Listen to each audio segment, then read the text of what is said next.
What is volleyball? Volleyball is a team sport in which two teams of 6 players are separated by a net.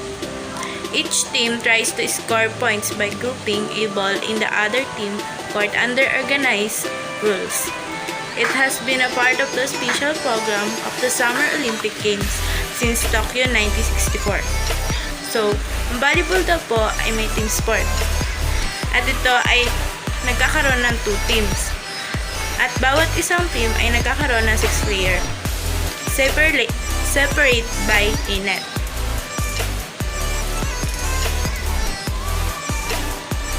History of volleyball. History.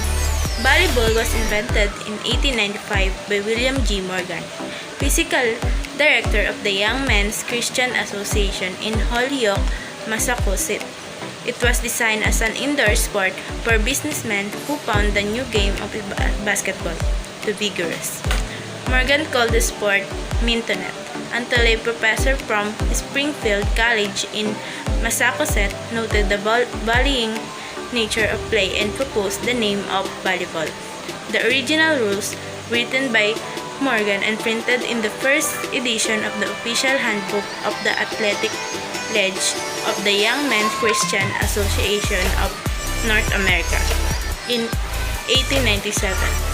The game soon proved to have wide appeal for both sexes in schools, playgrounds, the armed forces, and other organizations in the United States, and it was subsequently introduced to other countries.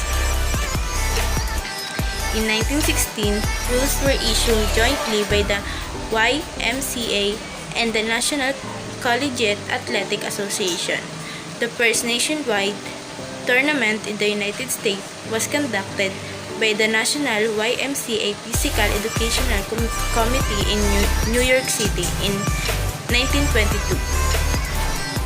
The United States Volleyball Association was formed in 1928 and recognized as the rules-making governing body in the United States. From 1928, the USBVA, now known as USA Volleyball, has conducted annual national men's and senior men's aged 35 and older volleyball championship, except during 1944 and 1945. Its woman division was started in 1949, and the senior woman division, age 30 and older, was added in 1977.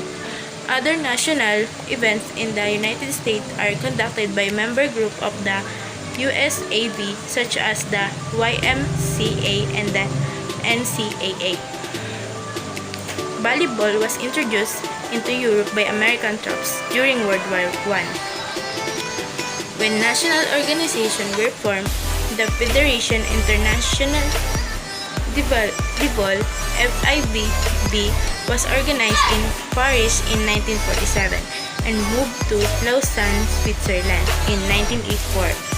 The USBVA was one of the 13th charter members of the FIVB, whose membership grew to more than 210 member countries by the late 20th century. International volleyball competition began in 1930 with the first Far East game in Manila during the early 19th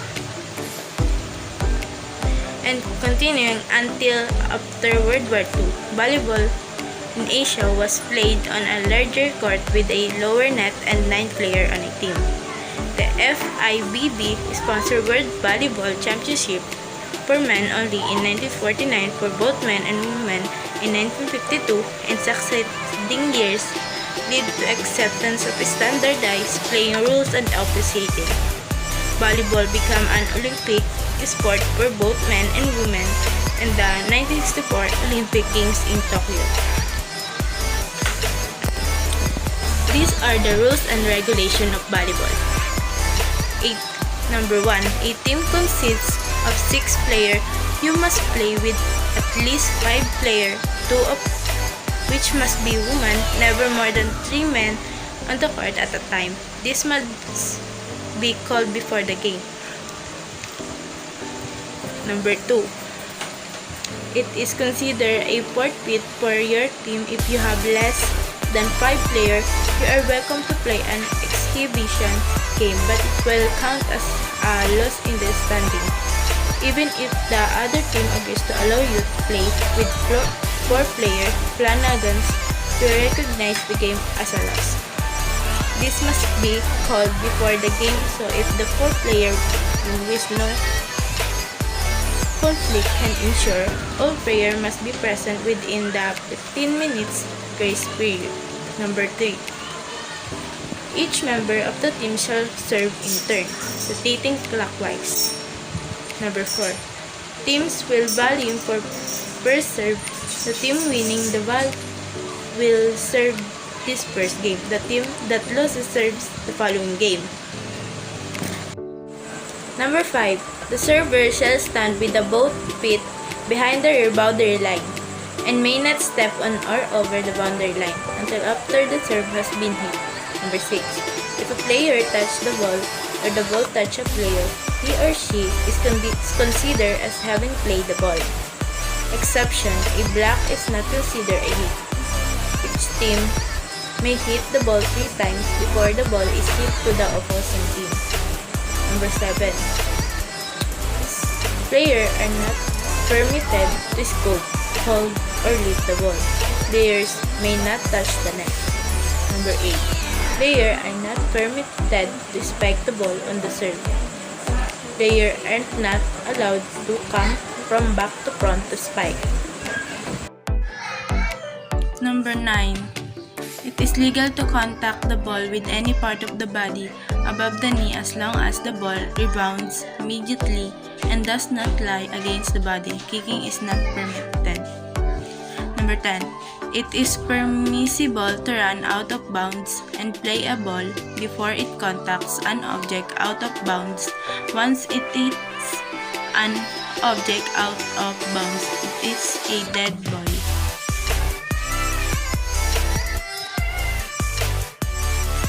Number 11. When a ball touches a boundary line, it is considered good. Number 12.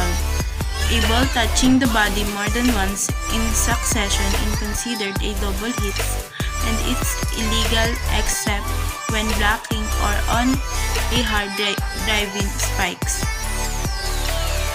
Number 13. A ball hit into the net by a team may still be kept in play provided the net is not touched by the player or it is not the third hit. Number 14. A ball is still in play if it hits the net and goes over into the opponent's court during the volley and the serves. Number 15. If 2 players contact the ball simultaneously, it counts as one hit and either player may play the next hit.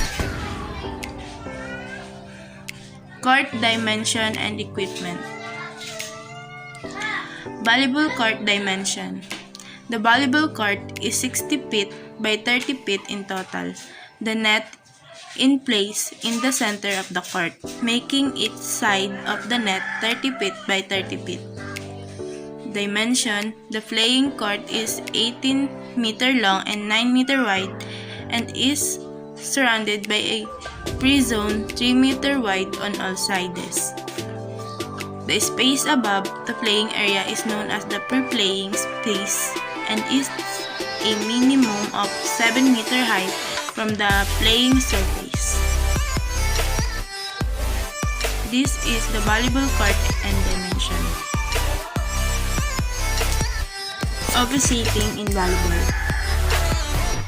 Volleyball is generally officiated by 2 referees and 2 line judges. The line judges stand on opposite corners throughout the entire match and assess the first referee within and out calls and look for touches of the ball by blockers at the net. Volleyball game. Volleyball game is a team sport in which 2 teams of 6 players are separated by a net. Each team strikes to score points by grouping a ball on the other team court under organized rules. The team may touch the ball up to 3 times, but individual player may not touch the ball twice consecutively. The 6 basic volleyball skills are passing, setting, spiking, blocking, digging, and serving. Passing is often thought of as the most important skill in volleyball. If you can't pass the serve, then you won't ever put your team in a position to score a point.